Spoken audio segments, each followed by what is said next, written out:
minasyaitonirrajim. Bismillahirrahmanirrahim. Allahumma sholli ala sayyidina Muhammad wa ala ali sayyidina Muhammad. Kama sholaita ala sayyidina Ibrahim wa ala ali sayyidina Ibrahim. Wa barik ala sayyidina Muhammad wa ala ali sayyidina Muhammad. Kama sholaita ala sayyidina Ibrahim wa ala ali sayyidina Ibrahim fil alamin innaka Hamidum Majid. Alhamdulillahi rabbil alamin wal aqibatu lil muttaqin wala udwana ila ala zalimin. Wassalatu wassalamu ala asrafil anbiya'i wal mursalin wa ala alihi wa sahbihi ajmain. Assalamualaikum warahmatullahi wabarakatuh. Alhamdulillah, insyaallah pada kesempatan kali ini saya akan berbagi hikmah mengenai adab mendengar bacaan ayat suci Al-Quran. Alhamdulillahirabbil alamin, saudara yang dimuliakan Allah Subhanahu wa taala. Semasa mendengarkan bacaan ayat suci Al-Quran, hendaklah kita menjaga adab-adabnya dan dapat menyesuaikan diri. Ada beberapa situasi di mana kita biasanya mendengar bacaan ayat suci Al-Quran. Yang pertama ialah secara mubasyarah, yakni Al-Quran dibacakan secara langsung di hadapan kita, dan ketika itu kita disunahkan untuk diam, mendengarkan bacaan dan menghayatinya. Elakkan dari mendengar Al-Quran sambil berkata-kata, bercanda, tertawa, main mata, ataupun main kuku, dan sebagainya. Hendaklah kita khusyuk mendengarkan bacaan ayat suci Al-Quran dan memberikan tumpuan sepenuhnya.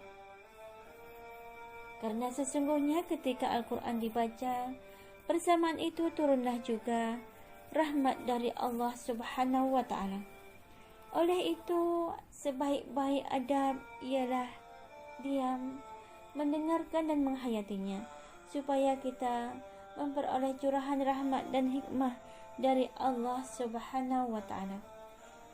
Firman Allah Subhanahu wa ta'ala, wa idza quri'al Qur'anu fastami'u lahu wa ansitu la'allakum turhamun. Dan apabila Al-Quran itu dibacakan, maka dengarlah akan dia, serta diamlah supaya kamu beroleh rahmat. Al-Quran Surah Al-A'raf ayat 204. Dan yang kedua ialah mendengar Al-Quran yang dibaca imam ketika sholat. Ketika mendengarkan imam membaca ayat suci Al-Quran di dalam sholat, hendaklah kita diam, mendengarkannya dan menghayatinya. Seperti mana hadis yang diriwayatkan oleh Imam Muslim daripada Abu Musa al-Asy'ari radhiyallahu anhu, bahwa Nabi sallallahu alaihi wasallam bersabda, yang bermaksud sesungguhnya dijadikan imam itu untuk diikuti. Jika dia bertakbir, maka bertakbirlah, dan jika dia membaca bacaan Al-Quran, maka diamlah. Alhamdulillahirabbil alamin. Dan yang ketiga ialah mendengar bacaan Al-Quran secara audio, video, rakaman, ataupun aplikasi. Namun mendengar bacaan secara mubasyarah dan mendengar dari audio, aplikasi, rakaman dan sebagainya berbeza hukumnya. Adapun bacaan secara audio, video ataupun aplikasi, rakaman dan sebagainya, tidak mengapa bagi kita mendengarkannya sambil melakukan aktiviti kerja, misalnya sambil memasak, mencuci, berjalan, bekerja, sedang dalam perjalanan, ataupun di dalam kendaraan dan sebagainya. Jika ingin menghentikan rakaman audio murotal, hendaklah kita menunggu bacaan ayatnya hingga akhir ayat. Jangan menghentikan ketika di pertengahan ayat. Alhamdulillahirabbil alamin. Sesungguhnya tujuan mendengar dan menghayati bacaan Al-Quran ialah sebagai tanda penghormatan, memuliakan kalam suci Allah Subhanahu wa taala,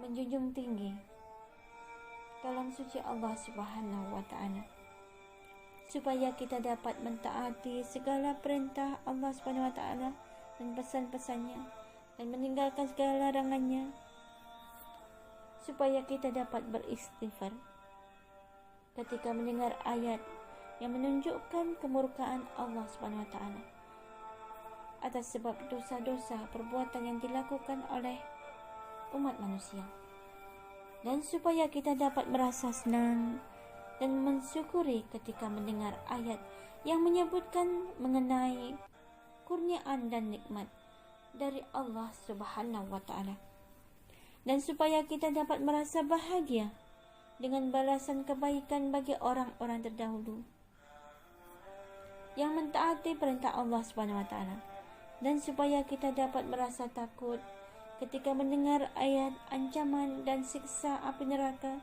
bagi orang yang durhaka dan tidak beriman pada Allah Subhanahu wa Ta'ala dan mengingkari perintahnya, supaya kita memperoleh curahan rahmat, ridho dan pahala ketika mendengar bacaan ayat suci Al-Quran. Dan tentunya masih banyak lagi rahasia-rahasia keistimewaan balasan pahala yang diberikan oleh Allah Subhanahu wa Ta'ala yang tidak kita ketahui. Alhamdulillahirabbil alamin, wallahu alam bisawab. Demikianlah, semoga kita sentiasa dikurniakan taufik, hidayah, inayah, curahan rahmat, afiah, ridha dan maghfirah dari Allah Subhanahu wa Ta'ala. Subhanakallahumma wa bihamdika asyhadu an la ilaha illa anta astaghfiruka wa atubu ilaik. Maha suci Engkau ya Allah, dan dengan memujimu aku bersaksi bahwa tiada Tuhan yang berhak diibadahi dengan benar selain Engkau. Aku memohon ampun dan bertaubat kepadamu. Amin amin ya rabbal alamin. Alhamdulillahirabbil alamin. Terima kasih karena setia menonton. Mohon maaf jika ada kesalahan dan kekurangan. Jazakumullah khairan katsira wa jazakumullahu ahsanal jasa. Wassalamualaikum warahmatullahi wabarakatuh.